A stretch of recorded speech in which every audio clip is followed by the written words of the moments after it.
لو حضرتك مسكت وزير اقتصاد، اول قرار تاخده ايه؟ اول قرار الحد الادنى والحد الاقصى للدخل وليس للاجر. تفرق، لان احنا اللغه العربيه مطاطه. انا راجل فقي بقى دين، فاللغه العربيه مطاطه. تقولي له للاجر يقول لك ما هو ده الاجر الاساسي، انما عندنا بدل تمثيل وبدل انتقال وبدل استقبال وبدل استهبال وبدل ما حد تاني ياخدهم وبدل فقر وبدل اي كلام فارغ، يطلع 6 طن حلو قوي، بدل استهبال وبدل ما حد تاني ياخدهم. طب ما في بدلات كده، يقول لك بدل ما حد تاني ياخدهم يا باشا ناخدهم. ده افكار لسه، هو دي المشكله. بكلم حضرتك جد والله. فاحنا الصح هنا ناخد حد ادنى للاجور بس حد اقصى للدخل، يبقى كلام لغه عربيه مقفول. ممنوع واحد في جمهوريه مصر العربيه في الحكومه، في القطاع العام، قطاع الاعمال، الوحدات المحليه، الهيئات الاقتصاديه يتقاضى اكتر من 42,000 جنيه. هيقولوا الكفاءات طارده، نقول له يا باشا معلومه مني بقى، لا يوجد في مصر كفاءات لسبب بسيط.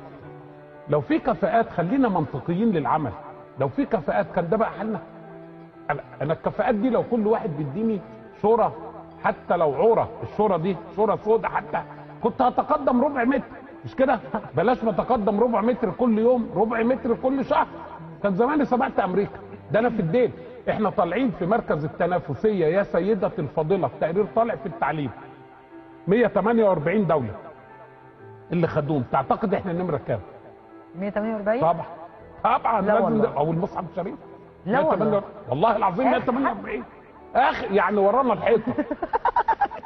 كان في زمان فيلم اسماعيل ياسين يجي يرجع كده وهو خايف ينط ولحد ما الشاويش جابه، هو وراه الشاويش في ظهره الشاويش. تقول الناس دي اصلها ناس متقدمه. يا عم متقدم ايه؟ انا عندي خبرات. يا عم خبرات ايه؟ الله يكرمك اقعد على جنب، انت اقعد في حته ناشفه. اما انت خبرات وحالنا كده. امال انت لو كنت جاهل كان حالنا بقى ايه؟ يعني لو انت ابو خبرات، انت يا باشا اللي بتقبض نص مليون ومليون جنيه بخبرتك، احنا خبطنا في الحيط. طب بالصلاه على النبي لو انت من غير خبره كنا احنا ايه ان شاء الله؟ متنا؟ ما احنا ضد المنطق يعني. فهو ده الكلام الصح يعني. دكتور صلاح، تقر وتعترف ان الدعم فزوره مش عارفين نحلها؟ لا، الدعم فزوره ليها حل، مش عايزين نحلها. مش عارفين، مش عايزين. تفرق. ليه بقى؟ لان في ناس مستفيده، في سماسره، في بروكر في النص بيستفيد. دعم الدوله، الدعم كله في الموازنه العامه للدوله 205 مليار، ما يصل للمستحقين بتوعه لا يتجاوز ال 85 مليار. فانت حضرتك بتتكلمي في 120 مليار بيخشوا جيوب الناس. هل الناس اللي دخلت جيوبها ال 120 مليار دول هيسيبوها بالسهل؟ هم الاخوان ايه اللي غيظهم وقاعدين يضربوا نار وبتاع في دماغه انه كان في الحكم ماسك عظمه وده هوا. فهو نفس الكلام للناس الثانيه دغري. بس الناس دي من الممكن ان انا اغير المفهوم بقوه القانون. بس محتاجين مين حضرتك؟ فريد شوقي. احنا اللي عندنا كلهم للاسف كان عبد الوارث عصر.